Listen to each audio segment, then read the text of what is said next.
ब्रजभूषण सिंह को आधी राहत क्यों दिखाने लगे पूरी ताकत। खुला है आरोपों का खाता बही, ब्रजभूषण की विजय परेड सही।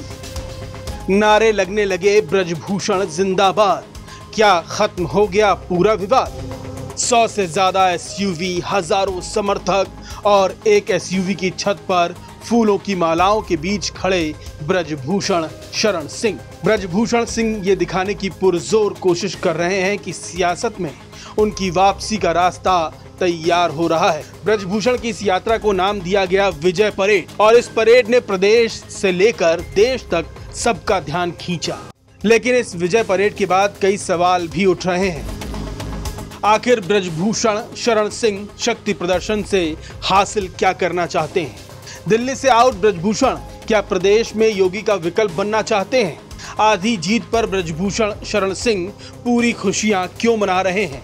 ब्रजभूषण को विजय परेड करने की जल्दबाजी क्यों? समर्थक बेताब क्यों? क्या ब्रजभूषण 2027 के चुनाव में आलाकमान से करेंगे बड़ी डील? ब्रजभूषण शरण सिंह को जिन वजहों से दिल्ली की सियासत से दूर किया गया वो पूरी दुनिया जानती है। लेकिन पॉक्सो एक्ट में मिली छूट के बाद क्या अब वो अपनी नई पारी की तैयारी में जुट गए हैं? क्या ब्रजभूषण ने शक्ति प्रदर्शन कर अपने विरोधियों को संदेश दिया कि वो जोर शोर से वापसी करने वाले हैं? कई लोग तो ये भी सवाल कर रहे हैं कि यौन शोषण के आरोपों से घिरे ब्रजभूषण शरण सिंह को इतना बड़ा विजय जुलूस निकालने की जरूरत ही क्या थी?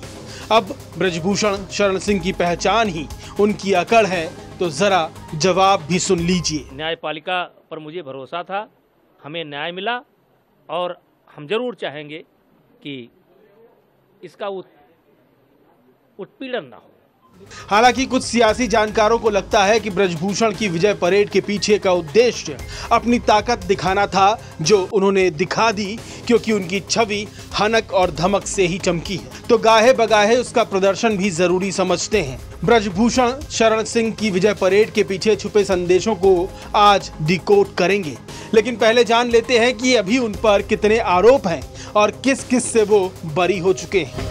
6 महिला पहलवानों ने यौन शोषण का आरोप लगाया। एक नाबालिग महिला पहलवान ने यौन शोषण का आरोप लगाया था। नाबालिग महिला पहलवान ने यौन शोषण के आरोप वापस ले लिए थे।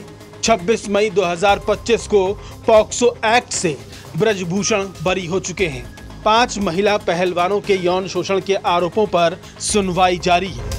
इसके अलावा ब्रजभूषण शरण सिंह के 2019 के चुनावी हलफनामे के मुताबिक उन पर 4 मामले विचाराधीन थे, जिनमें हत्या का प्रयास, डकैती और सरकारी अधिकारी को बंधक बनाने जैसे आरोप थे।